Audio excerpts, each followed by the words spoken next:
봉독합니다. 민수기 11장 31절에서 35절까지 교독하시도록 하겠습니다. 바람이 여호와에게서 나와 바다에서부터 메추라기를 몰아 진영 곁 이쪽 저쪽 곧 진영 사방으로 각기 하루길 되는 지면 위 2규빗쯤에 내리게 한지라.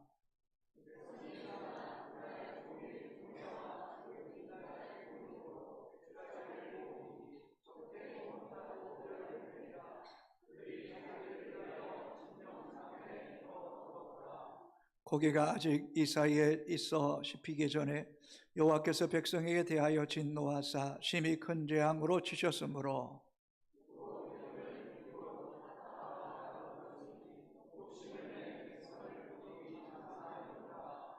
백성이 기브롯 핫다와 행진하여 하스렛에 이르러 거기 거하니라. 아멘. 착석하시겠습니다. 우리나라 국민들이 나라를 바라보는 눈과 외국인들이 우리나라를 바라보는 눈이 다른 것 같습니다. 우리나라 국민들은 나라를 바라볼 때에 부정적인 영향이 크게 보입니다. 그러나 외국인들이 바라보는 대한민국은 매우 긍정적이고 또 우수하고 잘 사는 그런 민족으로 여러분 손꼽고 있다는 겁니다.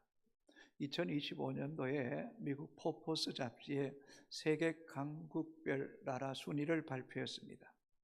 펜실베니아 대학의 와튼 교수가 공동으로 연구하여 발표한 결과입니다. 1위는 당연히 미국입니다. 2위는 중국이고 3위는 러시아, 4위는 영국, 5위는 독일입니다. 6위가 바로 대한민국이라는 겁니다. 7위가 프랑스, 8위가 일본, 9위가 사우디아라비아, 10위가 이스라엘입니다. 문제는 이 발표에 대해서 7위인 프랑스와 8위인 일본이 대한민국이 자기들보다 앞선다는 것에 대해서 받아들일 수 없다는 거예요. 프랑스는 유럽 EU의 지도국가입니다. 또 정치, 외교, 문화, 국방력이 한국보다 앞선다는 거죠. 또 일본은 또한 과거 세계 경제 3위 국가로서 왜 일본이 한국에 뒤처지는지 이해할 수 없다고. 한편으로는 자기들이 그 식민 지배하에 받던 작은 나라 코리아가 6위고 자신들이 8위라는 사실을 받아들일 수 없다는 겁니다. 우스운 말로 한국이 포퍼스 잡지에 뇌물을 먹인 것 아니냐라고 억지 불만을 토로합니다. 한편으로는 이들의 주장도 일리는 있습니다. 대한민국은 전 세계에 유일하게 분단 국가입니다. 우리는 최근만 해도 12월 3일 대통령의 계엄선언, 또 국회의원들이 대통령 탄핵하고 헌법재판소에서 그 탄핵을 인용하고 대통령 선거를 치렀던 그런 나라입니다. 그런데 오히려 이런 국가적인 위기 가운데서도 대한민국은 조금 더 흔들리지 않았다는 거죠.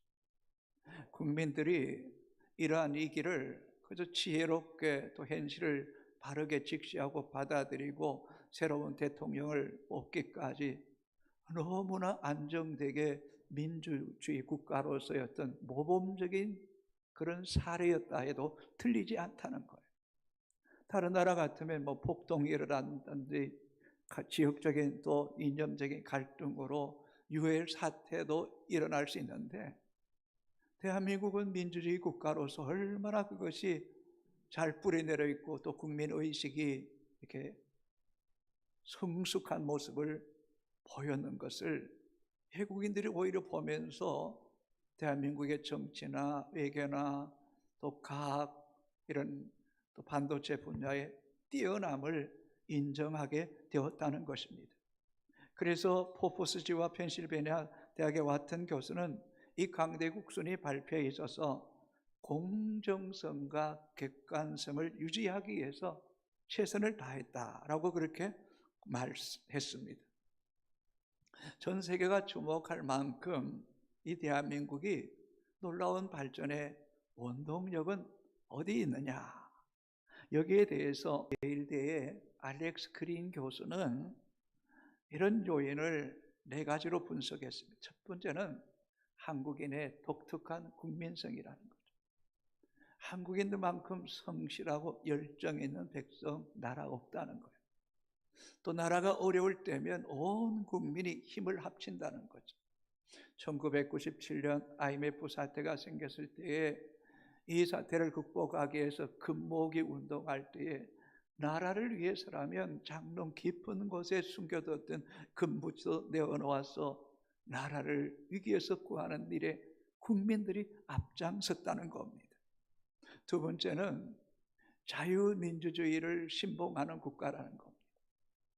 민족의 해방, 또 6.25 전쟁, 어떤 이념간의 갈등, 초대 이승만 대통령이 그런 위기 가운데서도 중심을 잡고 자유민주주의를 선언하고, 어떻게 보면 하룻밤 사이에 이념 간에 이렇게 오고 가고 변동이 생기는 그런 극한 위기 속에서도 대통령을 해서 중심을 잡고 이 나라를 자유민주주의 국가로 세운 것은 너무나 큰 은혜였다는 거죠. 반면에 공산주의를 신봉하고 또 남쪽에 있던 유능한 그런 지식인들이 북쪽으로 갔지만 지금 북쪽과 이 남쪽의 현실은 너무나 다른 것을 볼 때에 대한민국의 자유민주주의가 오늘의 역사를 이루는 일에 큰 영향을 끼쳤다는 겁니다. 세 번째는 우리가 알듯이 자녀 교육열입니다. 과거에도 그렇게 가난해도 논 팔고 밥 팔고 소 팔아서라도 자녀들 교육시켰던 우리 부모들, 지금도 맞벌이 하는 부모들이 자녀 교육에 있어서 상당한 퍼센트의 이 수입을 지출하고 있고, 또 자녀들이 공부하겠다면 세계 어느 대학에든 유학을 시키고 최고의 엘리트로 세우기를 힘쓰는 것, 또 국가가 이런 부분에 있어서 막대한 지원도 아끼지 않는 이런 부분들이 오늘의 대한민국을 일으키는 데 큰 미끄럼이 되었다는 거예요. 네 번째가 중요해요. 개신교 교회의 영향이라는 거죠. 교인들이 신앙 안에서 성숙해지면서 민족을 사랑하는 마음, 또 이웃을 사랑하는 마음이 남달랐고, 교회 교육을 통해서 문명의 태치가 이렇게 급격하게 앞서가게 되었고, 또 선교사들을 통하여 교육, 의료, 사회복지, 정치, 이런 영향력이 오늘의 대한민국을 있게 했다는 거예요. 우리가 알고 있듯이 이 대한민국이 이제 해방이 되고 또 전쟁의 소용돌이 속에 있을 때는 아프리카 가나 다음으로 꼴찌에서 2등하는 민족이었습니다. 그런데 7, 80년 사이에 세계 6위의 강대국 교열에 들어선 것은 이게 사람의 힘으로 할 수 있는 일이 아니라는 거죠. 원조받는 나라가 원자는 나라에서 이제는 세계 6위라는 강대국 서열에 이렇게 우리 민족의 이름을 올려놓은 것은 하나님의 은혜 중에 은혜입니다. 우리가 하나님을 바르게 잘 경외하고 그 법도에 순종하는 것이 개인과 민족이 잘 사는 길임을 하나님께서 역사를 통해서 이 민족을 통해서 지금 하나의 어떤 사인을 우리에게 보내주시고 있는 겁니다. 이걸 우리 믿음의 그리스도인은 잊어버리거나 놓치면 큰일 나는 거예요. 큰일 나는 거예요. 그래서 신명기 30장 19절 20절 한번 천천히 한번 읽어볼까요? 나는 오늘 하늘과 땅을 정인으로 세우고 생명과 사망, 복과 저주를 너희 앞에 내놓았다. 너희와 너희 자손이 살려거든 생명을 택하여라. 주 너희 하나님을 사랑하여라. 그의 말씀을 들으며 그를 따르라. 그러면 너희가 살 것이다. 주께서 너희 조상 아브라함과 이삭과 야곱에게 주시겠다고 맹세하신 그 땅에서 너희가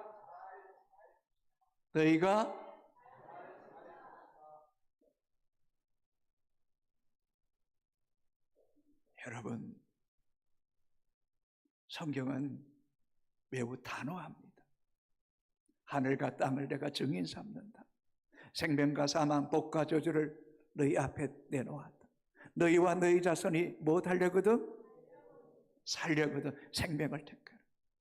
주 너희 하나님을 사랑하여라. 그의 말씀을 들으며 그를 따르라. 그러면 너희가 어떨 것이다? 아멘. 주께서 너희 조상 아브라함과 이삭과 야곱에게 주시겠다고 맹세하신 그 땅에서 너희가 아멘. 우리 대한민국이 하나님 살아계심의 표징과 명예가 되는 우리 민족이 되고 저와 여러분이 되기를 주님의 이름으로 축복합니다. 그런데 오늘 우리 안에, 특별히 그리스도인들 안에 자꾸 두 마음이 품어지는 것 같아요. 하나님도 사랑한다고 말하면서도 물질도 사랑하는 거죠. 사람이 두 주인을 섬길 수 없다고 말했던 것처럼 물질을 사랑하다 보면 하나님을 등지게 된다는 것이, 그것이 문제잖아요. 너희가 여호와를 경외하면 너희가 잘 살 것이요. 이게 성경 153 올라운동의 목적이 아닙니까? 옛적 길, 선한 길, 하나님 본래 계획하신 그 길대로 살아가는 것이 얼마나 복된 것인가를, 정치, 경제, 사회, 외교, 문화, 의료, 복지, 알고 보면 여러분, 의료 정책이라든지 의료 기술이라든지 또 이 사회의 안전성, 이런 부분은요 전 세계 1등 국가라도 틀리지 않을 만큼 대한민국이 하나님의 특별한 은혜를 입고 있다는 사실을 여러분 잊어버리시면 안 돼요. 이게 다 하나님께서 주신 것임을 우리는 꼭 기억해야 된다는 거예요. 그런데 인간이 요물이잖아요. 누구 할 것 없잖아요. 때론 제 자신을 봐도 그래요. 얼마나 간사하고 얼마나 변덕스럽고 얼마나 악하고 이기적이고 자기중심적인지 모르잖아요. 이런 우리의 마음을 말씀으로 무장하지 않으면, 깨어 기도하지 않으면 우리도 하나님보다 이 세상의 물질과 탐욕의 노예가 될 수밖에 없는 연약하게 짝이 없는 존재라는 사실을 우리 자신을 알아야죠. 나를 알아야지 하나님 붙잡게 되는 거잖아요. 오늘 본문은 이스라엘 백성들이 시내산에서 12개월 동안 머물고 있다가 다시 하나님의 인도하심을 따라서 사흘 길을 간 쯤에 가데스 바나에 이를 쯤에 또 하나님을 향하여 불신한 가운데 원망하고 불평하기 시작합니다. 이 원망과 불평이 점점 깊어질수록 하나님이 진노하세요. 하나님이 더 이상 그걸 묵인하지 않으시겠다는 거죠. 그래서 하나님께서 진정 끝에 불을 살라버리세요. 그래서 그곳 이름을 다베라라고 불렀더라고 3절은 기록하고 있습니다. 같이 읽겠습니다. 그곳 이름을 다베라라 불렀으니 이는 여호와의 불이 그들 중에 붙은 까닭이었더라. 원망하고 불평하고, 그 원망과 불평은 하나님에 대한 불신앙에서부터 오는 거거든. 하나님을 신뢰하지 못할 때 원망과 불평이 생기는 거예요. 원망과 불평은 불신앙의 열매예요, 열매. 믿음의 사람들에게 하나님의 신뢰 앞에 감사와 영광이 있는 거예요, 영광이 있는 거예요.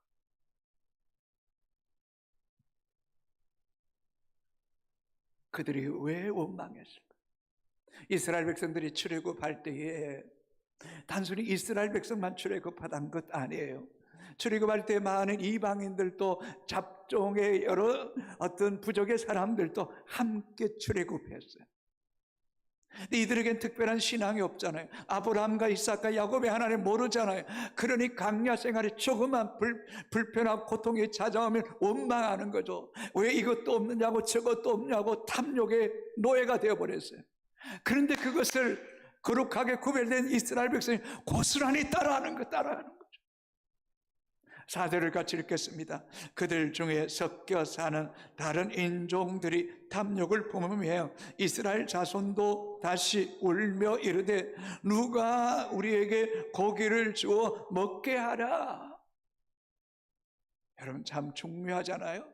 그들 중에 섞여 사는 다른 인종들이, 어쩌면 오늘 같은 세상 사람들이 하나같이 물질의 탐욕의 종로로 타는데, 그것에 이스라엘 백성들도 우리들도 눈과 마음이 빼앗겨서 탐욕의 노예가 되어서 고기가 없다고, 먹을 것이 없다고 울면서 떼를 서는 거죠. 떼를 서는 거죠. 애굽 땅에는 고기도 많았고 마늘도 있었고 파도 있었고 부추도 있었고 참외도 있었는데, 이 강야에서 만나만 먹으니 우리 기력이 다 새 힘을 못 쓰겠다. 고기 좀 먹었으면 좋겠다. 원망이 하나님의 귀에 들리잖아요.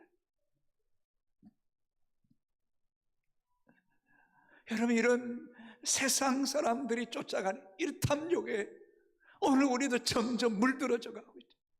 그 늪에 점점 빠져들어가고 있는 우리 자신들을 여러분 발견하고 깨닫고 돌이키게 되기를 주님의 이름으로 축복합니다. 이게 얼마나 어려운지 제가 하니까 이렇게 권면하는 거 아니겠어요? 11장 10절 같이 읽어보겠습니다. 백성의 온 종족들이 각기 자기 장막문에서 우는 것을 모세가 들으니라. 이러므로 여호와의 진노가 심히 크고 모세도 기뻐하지 아니하여. 이제는 이방인들이나 택한 이스라엘 백성이 똑같아. 하나 다를 바가 없어. 한편으로는 이스라엘 백성들이 고기 먹고 싶다고 우는 거 보면 모세도 얼마나 측은했겠어요. 얼마나 마음이 아팠겠어요. 그런데 이런 원망들이, 이런 불평들이 하나같이 모세 때문이라고 지도자를 탓할 때 모세의 마음이 무너지는 것 같아요. 견딜 수가 없는 것 같아요. 그래서 15절은 이렇게 기록합니다. 같이 읽겠습니다. 주께서 내게 이같이 행하실진대 구하옵나니 내게 은혜를 베푸사 즉시 나를 죽여 내가 고난당함을 내가 보지 않게 하옵소서. 하나님, 내 구합니다. 내게 은혜를 베푸소서. 그 은혜가 내가 죽고 싶습니다. 살고 싶지 않습니다. 이제 내 생명을 좀 거두어 주세요. 지도자의 책임이 얼마나 무거웠으면 이렇게 했어요. 모세도 완전한 사람이 아니잖아요. 모세도 사람이잖아요. 장점이 있고 분명히 단점이 있지 않겠어요? 모든 것을 잘할 수는 없잖아요. 근데 백성은 문제만 생기면 지도자를 탓할 때 모세는 그 어떤 무거운 짐, 어떤 압박감에 견딜 수가 없는 거죠. 엘리야도 그렇지 않나요? 노뱀나무 아래 앉아서 하나님, 이제 더 살고 싶지 않습니다. 지금까지 산 것으로 족합니다. 제발 내 생명 좀 거둬가세요.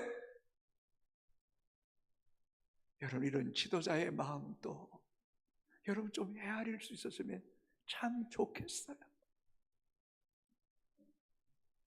이 모세의 마음을 하나님이 아시고, 모세가 모세에게 묻죠. 네가 뭘 원하느냐 물었더니, 하나님, 나 외에 좀 70인의 지도자를 좀 세워서 함께 일할 수 있도록 일꾼 좀 세워주세요.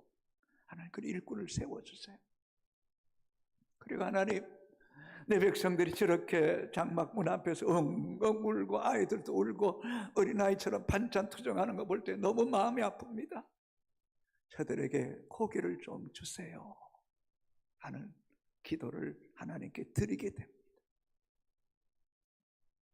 그러나 한편으로는 이스라엘 백성들이 그렇게 지긋지긋한 애굽 땅에서 430년 동안 종살이하는 그들이 구원받고 홍해를 건너고 정말 만나를 내려주시고 또 구름기둥 불기둥으로 인도해 주신 그 하나님을 생각했더라면, 하나님, 만나도 주신 것 감사한데 고기도 좀 먹고 싶습니다. 살아계신 하나님, 우리에게도 고기도 좀 먹여주세요. 우리 모세 선생님 좀 기도해 주세요. 우리 함께 기도합시다. 이러면 얼마나 좋았을까요? 그런데 그렇게 하지 않죠. 그냥 그것이 원망으로 불평으로 이어지니 하나님도 모세도 너무너무 힘들고 고통스러웠던 거예요.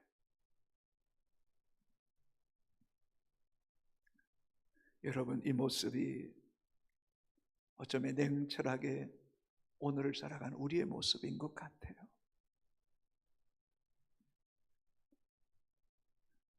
오늘 한국교회 성도들이 기도를 잃어버린 것 같아요. 뭐든지 돈으로만 자꾸 해결하려고 그래요. 근데 돈으로 해결할 수 없는 문제들이 얼마나 많은데요. 살아계신 하나님, 출애굽의 하나님, 홍해를 가르신 하나님, 만나를 먹여주시는 하나님, 구름기둥 불기둥 인도하시는 하나님, 우리보다 우리 자신을 더 잘하시는 하나님 앞에 겸손히 무릎 꿇고 주의 얼굴을 구할 때 하나님 얼마나 기뻐하실까요? 너희가 얻지 못함은 구하지 아니함이라. 기도할 수 있는데 왜 포기하십니까? 기도할 수 있는데 왜 걱정하십니까? 여러분, 끝까지 인내하면서 규칙적으로 기도해 보세요.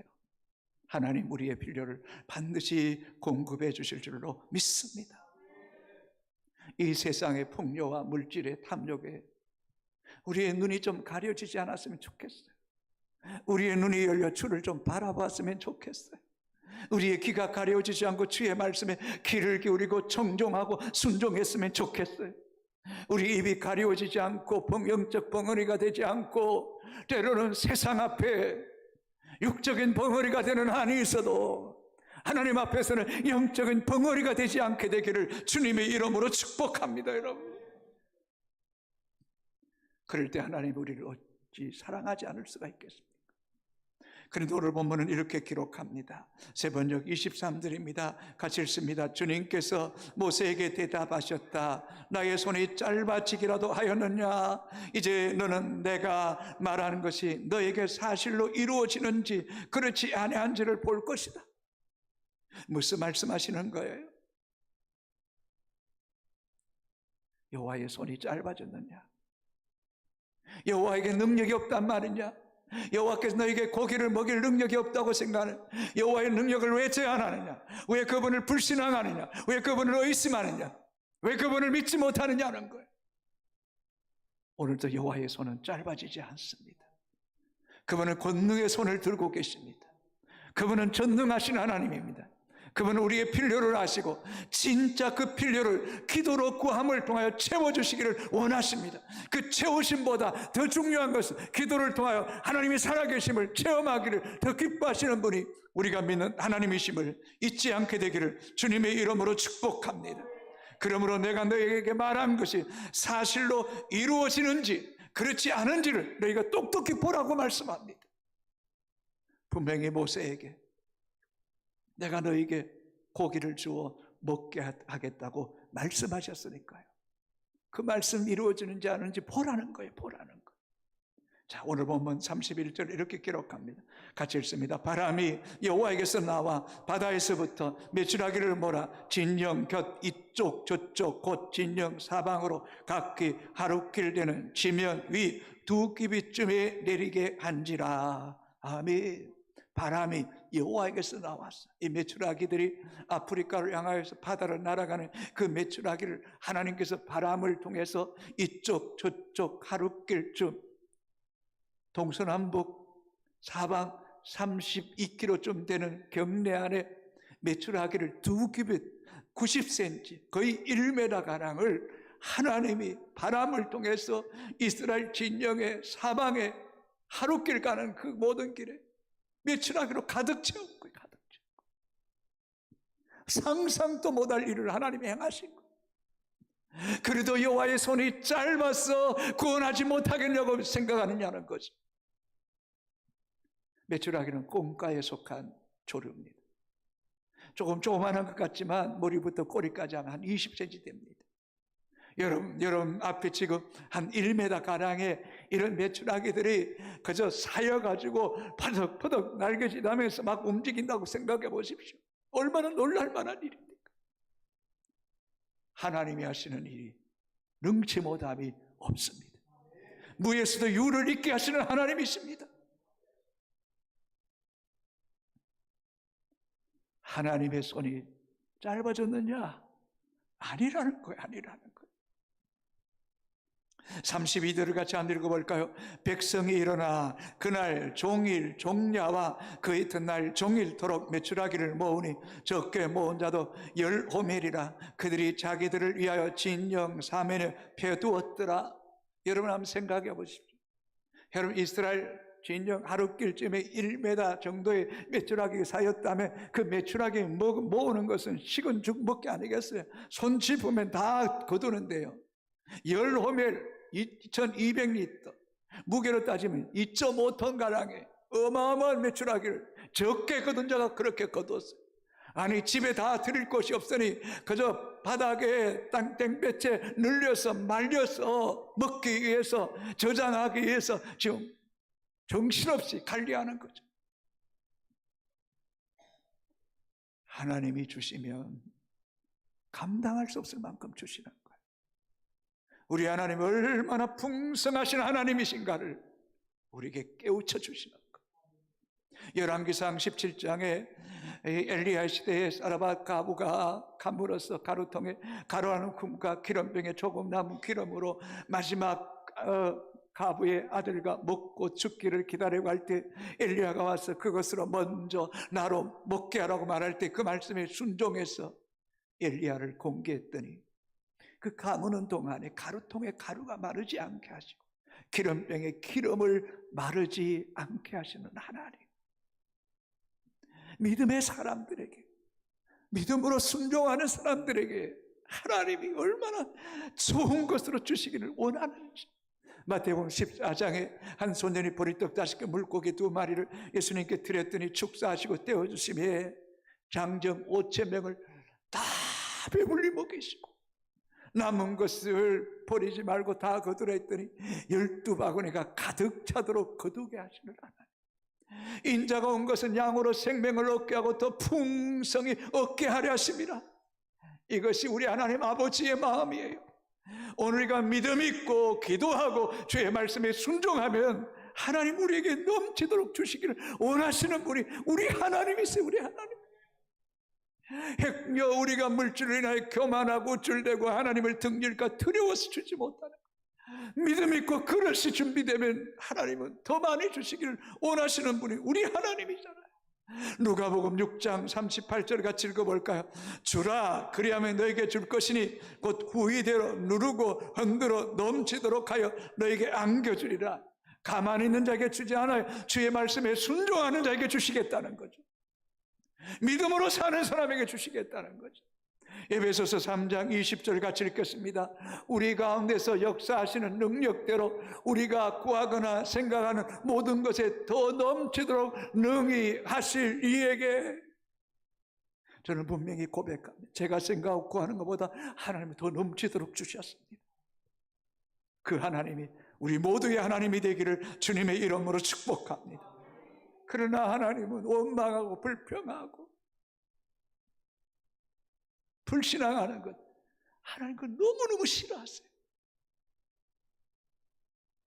그래도 불쌍히 여기셔서 때로는 우리의 기도를 들으시지만 그게 지나칠 때, 선을 넘어설 때 하나님이 그걸 그냥 묵인하지 않는단 말이에요. 원망해도 되고 불평해도 되고 안 믿어도 되고 믿어도 되는 게 아니라는 거예요. 아니라는 거예요. 자, 본문 한번 읽어볼까요? 33절 34절 같이 읽습니다. 고기가 아직 이 사이에 있어 씹히기 전에 여호와께서 백성에 대하여 진노하사 심히 큰 재앙으로 치셨으므로 그곳 이름을 기브롯 핫다와라 불렀으니 욕심을 낸 백성을 거기 장사함이었더라. 예, 무릎까지 허리까지 사이는 거 보았어요. 그 이틀 동안 10호멜을 거뒀어요. 땅바닥에 말렸습니다. 근데 그 고기를 물고 이 사이에 끼어 있을 때 넘기기도 전에, 내 배에 넘기기도 전에 하나님께서 재앙으로 그들을 치셨어요. 그리고 그곳 이름을 기브롯 핫다와라고 불렀어요. 그 뜻은 탐욕의 무덤이라는 거예요. 탐욕의 인하여 죽은 자들이란 뜻이죠. 자, 기브롯, 케벌이라는 단어인데 무덤, 매장지, 핫다와 탐욕 또는 욕망, 그것이 결국 끔찍한 죽음을 가져온 것. 불신앙, 원망, 불평 해도 되고 안 해도 되는 게 아니에요. 사느냐 죽느냐는 문제. 탐욕의 종이 되느냐 종이 되지 않고 하나님만 바라보고 믿음으로 살아가느냐, 이것이 우리의 삶의 생사를 가를 만큼 중대한 일이라는 거예요. 중대한 일이라는 거예요. 우리에게 있는 자유의지에 대한 책임감이 우리에게 부여됐다는 사실을 잊으시면 안 돼요. 단테라는 문호는 이렇게 말했어요. 탐욕이란 꺾을 수 없는 원수 같은 존재. 앤드류 카네기는 세상에 돈이라는 우상보다 사람을 더 타락시키는 우상은 없다. 성경은 뭐라고 말합니까? 같이 읽겠습니다. 그러므로 땅에 있는 지체를 죽이라. 곧 음란과 부정과 사욕과 악한 정욕과 탐심이니 탐심은 우상 숭배니라. 하나님이 가장 싫어하는 게 우상입니다. 하나님보다 더 사랑하는 것, 물질을, 탐욕을, 욕망을 더 사랑하는 그게 우상 숭배라는 것. 하나님 그걸 가증하게 여기세요. 너무너무 싫어하신단 말이에요. 우리는 인간에게 있는 탐욕이 얼마나 악하고 집요하고 끈질기고 우리의 정신과 육체와 영혼을 타락하게 만드는가를 우리는 알아야 돼요. 아담과 하와가 무너진 것도 탐욕에 보암직도 하고 먹음직도 하고 지혜롭고 탐스러운 것에 넘어간 나머지 고생하고 수고하고 고통이 찾아오고 단절되고 죽음이 찾아온 거죠. 어저께도 어떤 분 만나서 이야기 나누는데 가정을 가진 분이 투자했다가 그냥 막 깨진 독에 물 붓듯이 갖다 부으니까 그게 감당이 안 되는 거예요. 결국 이혼하게 되고 자식들과 헤어지게 되고, 오늘 젊은이들 가운데 또 가정을 가진 우리 젊은 이 30대 40대에 있는 속한 분들이 이 가욕, 탐욕 때문에, 투자한 것 때문에 얼마나 많은 가정들이 진통을 겪고 아파하는지 몰라요. 성경은 이렇게 이야기합니다. 디모데전서 6장 10절을 같이 읽습니다.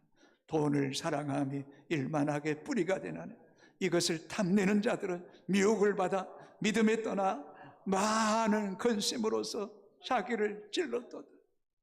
많은, 한번 따라할 거예요. 많은 근심으로서 자기를 찔렀도다. 여러분, 제가 이렇게 말하는 것은요, 이런 탐욕 때문에 온 가족이 동반자살하고 자녀들이 모체가 있다고, 이 탐욕 때문에 인생이 망가지는 사람들이 절비타잖아요. 야고보서는 욕심이 잉태한 즉 죄를 낳고 죄가 장성한 사망을 낳느니라.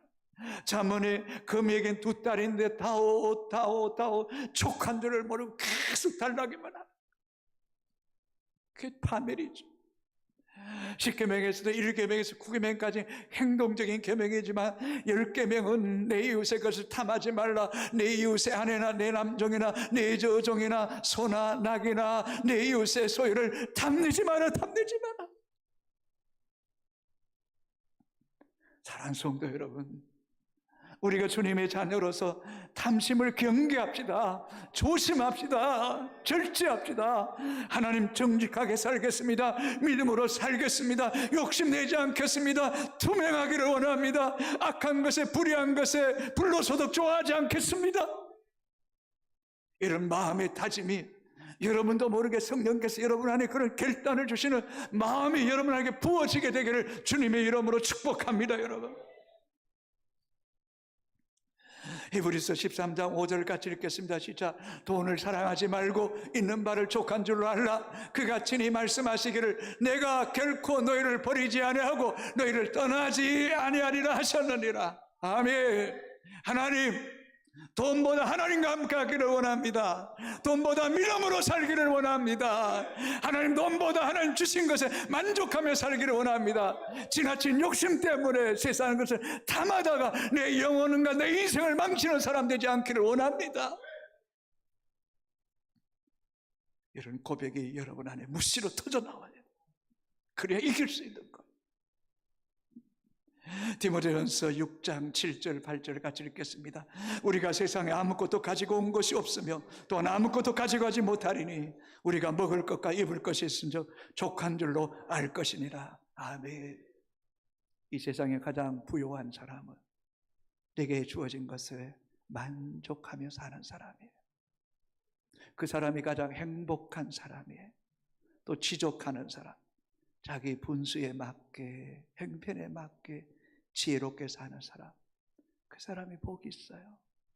그러면서 하나님을 향한 믿음과 말씀에 순종하며 살아가면 하나님이 책임져 주세요. 아멘. 하나님이 책임져 주세요. 여러분, 대한민국 얼마나 잘 삽니까? 미안합니다만 너무너무 가난하면 나라가 집 주잖아요. 생활비도 주잖아요. 의료 혜택도 무상으로 다 받을 수 있는 것을 대한민국이 보장하고 있잖아요. 상대적 비교 때문에 빈곤에 빠지고 자책하고 자존심을 상할 필요 없어요. 여러분은 하나님의 자녀예요. 여러분 구원받은 하나님 백성이에요. 하나님이 여러분 아빠 아버지세요. 그 속에서도 믿음의 성도들은요, 검소해야 돼요. 절제해야 돼요. 우리 교회 안에 장로님들하고 권사님, 집사님들이 얼마나 검소한지 모르겠어요. 절제하고 그러면서도 주의 일에 부하고 나누는 일에는 구한 사람들, 이게 진짜 아름다운 믿음의 사람들 아니겠어요? 두더지는 늘 땅만 파고 있습니다. 그래서 벌레나 뿌리식물을 먹기도 하고, 근데 두더지가 땅에 떨어진 도토리나 밤도 땅에서 나는 줄 알고 땅만 파고 있다는 거죠. 그리스도인은 땅만 바라보는 사람이 아니에요. 사람이란 헬라어 뜻 안드로포스, 이를 바라보는 존재. 부와 기와 권세와 영화가 다 하나님께로부터 오잖아요. 가장 좋은 은사와 신령한 것들이 다 빛들의 아버지께로부터 내려오잖아요. 아무리 탐욕에 눈멀어서 물질을 취한들 건강이 뒷받침되지 않으면 무슨 의미가 있나요? 믿음을 잃어버리면 그 무슨 의미가 있나요? 가정을 잃어버리면 무슨 의미가 있나요? 사랑하는 성도 여러분, 오늘도 우리가 깨어나서 두 발로 이 성전에 와서 예배드림이 기적이고 은혜임을 잊지 않게 되기를 바랍니다. 내가 마음껏 음식을 먹고 이렇게 소대변을 보는 것도 은혜입니다. 여러분, 사지백제 5장 6보 가운데 한 군데만 문제가 생겨보세요. 그날부터 초상집 같잖아요. 온 가족이 힘들잖아요. 여러분, 자족하고 주의 은혜에 감격하며 살아가면 영혼이 잘되고 범사가 잘되고 강건케 되는 복을 우리에게 주실 줄로 믿습니까, 여러분? 이 믿음 안에 굳게 서는 효성의 가족들 되기를 주님의 이름으로 축복합니다. 여러분, 우리 다 같이는